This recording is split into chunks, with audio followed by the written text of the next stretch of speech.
اللهم صل وسلم وبارك على محمد وعلى آله وأصحابه أجمعين. يا صباح الفل وصباح الهنا وصباح الياسمين، صباح كل حاجة حلوة على عيونكم يا أحلى متابعين.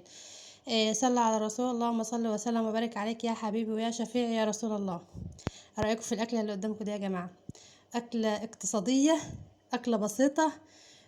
والله العظيم يا جماعة بصراحة طعمها كان جميل. هي بسيطة بس طعمها كان حلو. بصراحة بنتي هي اللي عاملاها، قالت لي انا هقوم بقى اخش المطبخ كده ابدع بقى. تعال نشوف هي عملت ايه. جابت 4 حبايات من البطاطس، قشرتهم. قلت لها بقى خش خدوا حريتك في المطبخ. لو انتوا عايزين بنت تخش معايا المطبخ يا جماعة اكتبوا لي في الكومنتات. هي جابت ال4 حبايات البطاطس، مسكتهم قشرتهم وقطعتهم. جابت القطاعه بتاعه الجزر، شفتوا قطعه الجزر؟ مسكت الجزر كده، قطعت الجزر. قطعت البطاطس كده بصراحه والله يا جماعه بسم الله ما شاء الله قطعها حلو، لا رفيعه ولا تخين، ما شاء الله يعني. لا والبتاعه حاميه وبسم الله ما شاء الله عليها. خلت شكل البطاطس حلو قوي. تمام كده. ما تنسوش تصلوا على الرسول. هي هتمسك البطاطس بقى هتقطعها حلو كده، وتمسكها تغسلها غسله حلوه تحت الحنفيه، وهتجيب طاسه على النار هي فيها زيت، وهتبدا تقلي البطاطس. جابت معايا حبتين من الطماطم، هتمسكهم تقطعهم جوليان كده، وهتقطع الفلفل برضو زيه. هتقطع بقى الفلفل على الطماطم، على القرن الشطه دوت، وهتقطع برضو البصل، هتقطعهم على بعض يعني.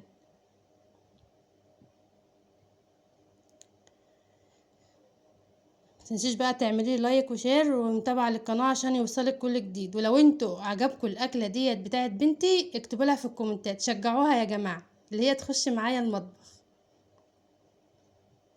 مسكت برضو البصليه هي خرطتها.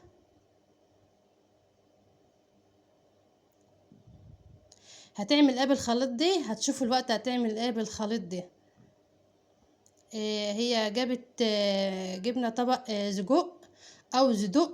معرفش، احنا هنا في الارياف بنقول عليها سجق، معرفش انتوا بتقولوا عليها زدق ولا ايه. كده بقى جابت حلة على النار اهيت، حطت فيها شوية من الزيت، وهتحط معلقة توم، معلقة من التوم اهي. مش هتحمر التوم قوي، هي بس هتديلها تشويحة بس كده، اللي هي تصفر التوم بس. وبعد كده هتقوم حاطه الخليط بتاعي اهو. حطت الخليط، البصل على الفلفل على الطماطم على القرن الشطه، هتديلهم تقليبه حلوه كده. وبعد كده هتحط البهارات بتاعتها، معاها معلقه فلفل اسود، معلقه كمون، معلقه ملح اهي، وهتقلبهم في بعض. هتديلهم تشويحه كده على النار. انا كنت لسه بقلب في البطاطس برضه انا جنبها برضه اهو. وهتبدا تحط السجق بتاعنا اهو. شوحته حلوه اهيت، عشان البصله طبعا، عشان السجق ما بياخدش وقت على على البوتاجاز، عشان كده عملت الخليط سابته شويه على البوتاجاز. هتديله تقلبه برضو حلوه كده، وهتسيبه برضو علشان يستوي. دلوقتي بقى هي هتوطي النار عشان ياخد راحته، منستعجلش عليه عشان طبعا البصله تستوي. تعالوا بقى نعمل العيش بتاع اللي احنا هنعمله النهارده.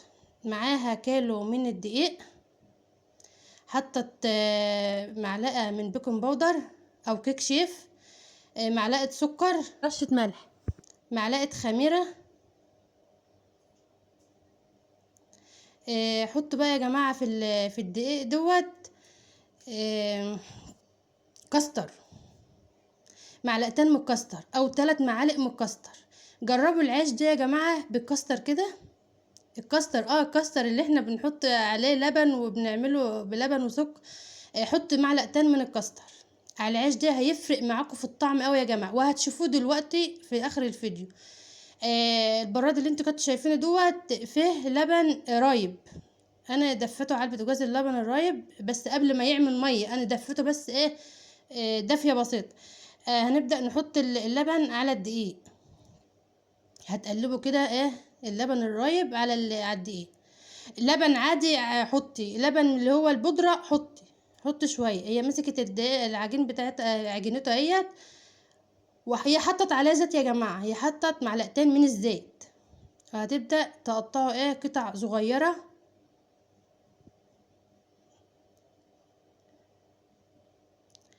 لو عجبكم الفيديو ما تبخليش عليا باللايك.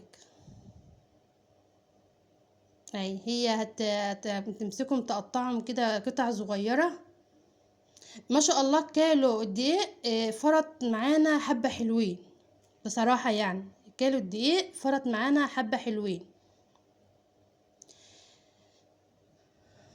ما شاء الله، اللهم بارك اهوت. هتجيبي بقى النشابة بتاعتك اهيت او الفرادة، احنا عندنا في الارياف برضو بنسميها ايه النشابة، انتوا بتسموها الفرادة، الله اعلم بقى. هيت هنمسكها نفرد العيش فردة، لا تخين قوي ولا رفيع قوي.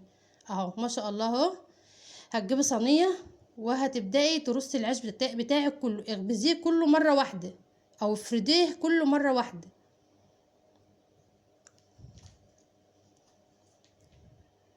خليها تتجدعن كده يا جماعة وتخش المطبخ بقى عشان تعمل بقى اكل معايا كده تساعدني. هي ما شاء الله عليها والله، ربنا يصلح حالها يا رب. هي ما كانتش غاوية المطبخ، بس بصراحة لما شافت الاكل وطريقته حبت تخش برضو تعمل معايا. العشاء اهو يا جماعه، العشاء اللي انا قلت لكم عليه ممكن تعملوه على البوتاجاز من فوق، ممكن تجيبوا صينيه وتعملوه على البوتاجاز من فوق، وتحطوش زيت ولا اي حاجه في الصينيه. ما شاء الله اللهم بارك. شوفوا عامل ازاي، شكله عامل ازاي من الكاستر، من معلقتين الكاستر. بسم الله ما شاء الله، كله من تنفخ ازاي وقابب، بسم الله ما شاء الله. جربوه يا جماعه، جربوه والله هيعجبكم قوي. شوفي هي قطعت الطماطم وقطعت الخيار ومعانا بطاطس والسجق اهوت. وهتبدأ تحشي الرغيف ده. ما شاء الله يا جماعة والله طعمه حكاية. جربوه بالطريقة ديت وهو يعجبكم قوي. ولو جربتوه وطلع حلو اكتبوا لنا في الكومنتات. شوفوا بسم الله ما شاء الله، هتجيب لكم واحد تاني تقطع العيش كله يا جماعة. ما شاء الله اللهم بارك. ربنا يوفقها يا رب، يوفق ولادكم وولاد المسلمين اللهم امين. هي برضه عملت برنجان اهوت، بابا غنوم برضه اهو. ما شاء الله بسم الله ما شاء الله، كان اكله جميله. واشوفكم ان شاء الله في فيديو جديد حبايب قلبي.